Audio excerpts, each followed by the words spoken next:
Manor Lords early access review. Let's see this one. I've been waiting for Manor Lords. I've been waiting for Manor Lords. I'll tell you what. Let's see what we got. Let's see what we got. I'm pretty hopeful. Gazing out across my lively medieval burg in Manor Lords, I see great promise. The detailed buildings, villagers, and landscapes are always pleasant to look upon. The complex, rewarding, if not necessarily precision-balanced economy is entertaining and intuitive to interact with. And the war cries of my homegrown militia, off to bash some bandits, remind me that each bloody clash is costing someone a son or a husband. But for all its potential, Manor Lords is an extremely early access feeling early access game at this point. Sometimes it even seems more like a proof of concept than a finished product. I mean, this is something that is just a personal pet peeve of mine when people buy early access games and then are like upset that it's early access. Like, it drives me crazy. People will buy an early access game and they're like, oh, but it's like performance isn't that good and there's some stuff missing. Yeah. That's like the whole point of it. Like, yes. It drives me up the wall. I understand people are like, well, but I'm paying like real money for this. I should get a final product and stuff. It's like, okay, well then wait for it to not be in early access. When it's in early access, the understanding is you're giving them money now, just like a Kickstarter basically, but you're getting access to a work in progress version of the game. That's the expectation. And for people to then complain about things like performance or content and things like that is just a little silly to me. Not a little silly. It's stupid and it drives me crazy. They did it with, yeah, No Rest for the Wicked as well. It's like, it's early access, guys. It's not supposed to be, like, they're not pitching it or selling it as a finished product. That's why they specifically chose to release it as early access, not a full release. Because they're saying to you, it's not done. We're giving it to you early, getting your feedback, and we're going to finish the game with that help from you. And if you're not comfortable with that, that's totally okay. You don't have to buy it. Like, nobody's saying you have to buy it.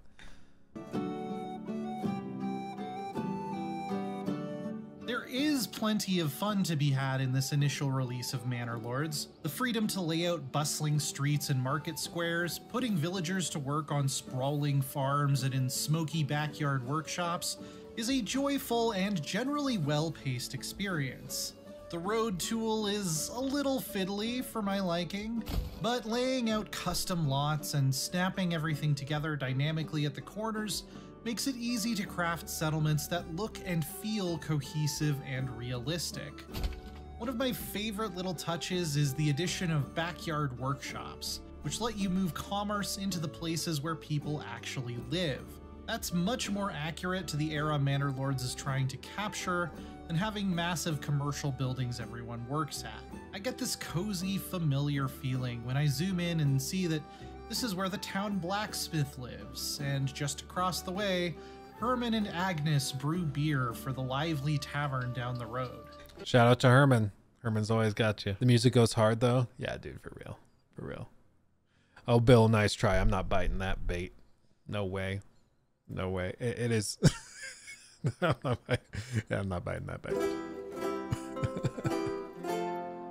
Almost everything about the sound design and visual presentation is exceptional. Rainstorms patter and boom, leaving roads slick and strewn with puddles. Give me that boom! Winter blankets everything in a sparkling frost. The animations for something as simple as getting water from a well are grounded and meticulously detailed in a way that always rewards me for zooming in. There's even a neat feature that lets you run around as a character in your own town, but not without some weirdness. For one thing, you'll always be this exact guy, no matter which portrait you chose for your ruler during setup. And for another, the collision detection on buildings is clearly unfinished. As you can see, this open gate features an impenetrable invisible wall, whereas the church, we can wander right through without a care, like a sacrilegious ghost. This and several other features, to be clear, are marked as work in progress in the UI, and that's totally fine. Manor Lords is consistently upfront about what's finished and what isn't. I also ran into some other fun and funny visual glitches, like this horrifying sheep that looks like it got lost on the way to a John Carpenter movie.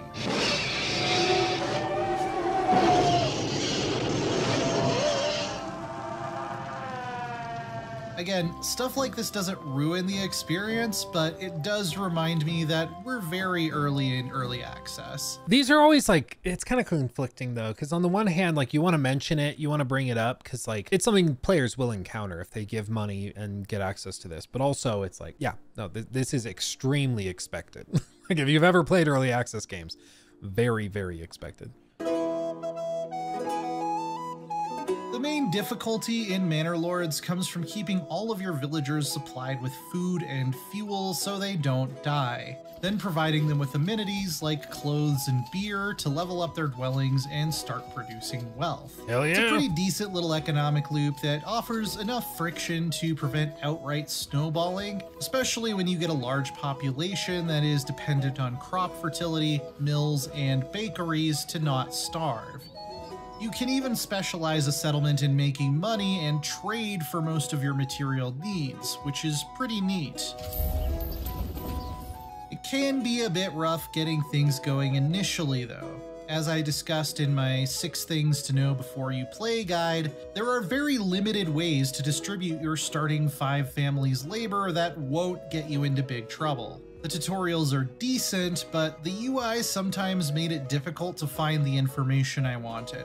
For instance, you can hold tab to see what everyone in a given building is doing, but I couldn't for the life of me find a way to view a list of all available families and where they were assigned to. This is a complex management game. I need more spreadsheets. The other thing that can go very wrong early on is getting wrecked by bandits before you have the resources to build a full militia. And it seems like there's really no recovering from this. On one save file, 2 of the bandits just stuck around and kept burning things forever, even after several minutes on the fastest game speed, so I couldn't rebuild, but I also never got a game over. Yeah, I've run into that with some sim games though, where you just hit like a fail state and there's not much you can do. You just kind of soft lock yourself because things broke and there's no way to fix it. It does happen. I had that happen in Factorio once. I had like bugs come in and raid everything and there was just nothing I could do, but the game was still running, but I just could never do anything to get over it. Like it was just a tough spot. So much for that run, I guess. When I did get a proper army assembled though, I really enjoyed the core of the RTS combat. It's sort of Total War light, with formations of about 20 to 40 guys who can be spearmen, axemen, pikemen, or archers.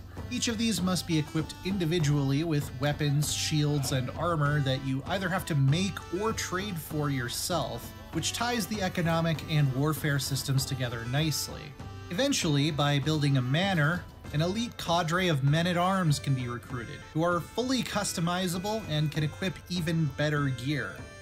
Issuing orders is a breeze, and there are a number of different commands from charge forward to give ground that cut down on the amount of micromanagement required in battle. The issue is, I hardly ever needed to make much use of these systems in the current build.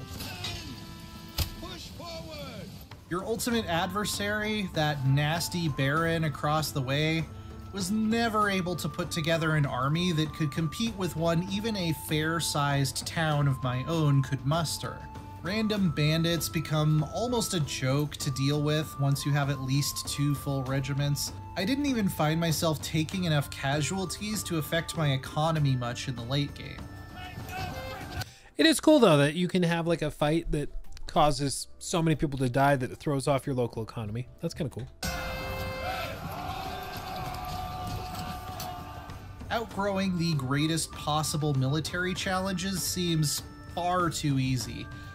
Issa, this is Manor Lords. This is an upcoming early access game, and it's the most wish-listed game on Steam.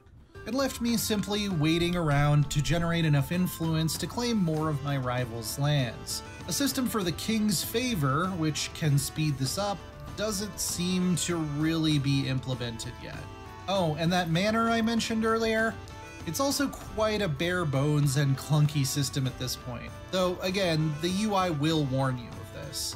There's a tax office that simply doesn't do anything. You can build walls and towers, but everything enclosed by them becomes considered part of the blueprint of the manor itself, which stops you from building anything else in that area ever again. So you can theoretically wall off your whole settlement, but gods forbid you ever need to move, demolish, or rebuild anything in that zone. I'd honestly recommend just plopping the basic manor building and the garrison to max out your retinue size, then don't worry about it until later patches make it actually usable.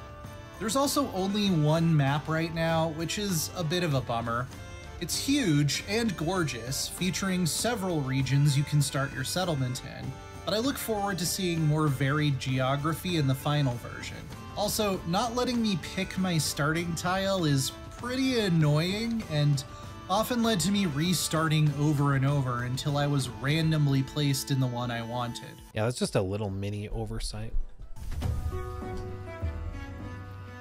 Manor Lords is a gorgeous medieval city builder that kept me occupied for hours building my perfect cozy hamlet. Wait, are they going to put a number on it? Are they going to actually put a number on an early access early access review? That would be weird. I kind of hope they don't. I wouldn't put a number on it. It's not the type of early access game that seems like all it needs is some spit and polish to be fully playable. No, it's definitely unfinished in several key critical ways, notably lacking much of an endgame challenge or any way to put its flashy RTS battles to a real test. It's a great foundation, and I see a lot of promise here. But there was only so much fun I was able to squeeze out of such an incomplete demo. I will definitely be keeping my eye on Manor Lords and eagerly awaiting each new update, but I also wouldn't blame you if you decided to hold off on striking the earth for now.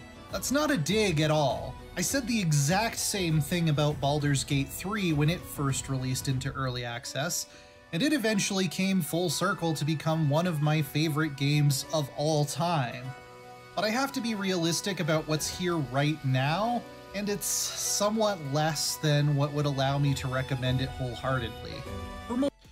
I mean, doing any sort of review or discussion of an early access game is weird because it's not really about recommending. It's almost like if you should tell people, in my view, you should tell people what the game is and aims to be, and then say if you want to support it and get involved early, you can do that now, or just wait. Like, it's really because the game isn't done. So putting a number on it to me is just weird. I would even go so far as to say it's not even appropriate to put a number on it. You know, it's almost like reviewing a game and giving a game a review score based off of the demo. It's just like, that's not what you're like. That's not how that works though. Like, it's early access, it's in active development, and early access stuff changes so freaking quickly. Like, so much of the stuff that even he pointed out here is going to be addressed very, very quickly, I would imagine. And to be clear, I don't think it's this individual reviewer's deal. I'm sure he was assigned to do this or it was by Leanna. So wait, who's doing this? Or is it just being voiced over? Okay, I don't know. Well, whoever, like, I'm sure it's not the reviewer's problem or issue here. I think it's probably an editorial thing where they specifically asked for this to be done and to have a score put on it. I just don't think it's appropriate to put a score on an early access game that's being clearly pitched and sold as early access. If you choose to pursue early access games and if you want to support this one because you think it's got a lot of potential, awesome. It's just weird to score early access games, I think, in my view. Yeah, I agree with it, but it doesn't mean, but doesn't IGN kind of have to? A 7 is generous, even compares it to Baldur's Gate 3. I bet it's IGN's philosophy. Yeah, no, I think it's their policy to do this, and that they will go out and they'll put review scores on all major games that are being discussed. And I mean, obviously, this is an early access review. They're pitching it as a review. People are clicking on it because it's a review. I just think, like, you can review it, describe what it's like, but putting a number on a game specifically when it's in early access is just odd to me. And I would say it's odd for Baldur's Gate 3 years ago. And I think it's odd to do it now as well for this game. But it launches early access in 2 days on the 26th, and so a day and 17 hours. It's on its way. It's on its way. I mean, I think the game looks great. I believe the developer was actually in our comment section for the last stream clip that we did. He was actually commenting and replying to some people that were asking questions or talking about the game and stuff. So he's clearly very involved with the community and those that are watching and checking out the stuff. Who knows, maybe he'll see this video. I think the game looks really solid. I'm going to be purchasing the early access copy because I'd like to support it and see it through to the end. The fact that this is being put together by a guy is crazy and I think phenomenal. And this is exactly the kind of game that I personally enjoy and love. This is my guilty pleasure type game. As I've told you guys many times, I love simulation games. I just don't typically cover them on the channel because it's not something that tends to resonate much with my audience specifically, but it's fine. It's fine. But this is something I'm going to choose to support, understanding its early access. And if that's something that you guys want to also support, awesome. Because I mean, I would love to be able to talk about it more, but I can't wait to give it a shot. And I look forward to playing it. He took my thing.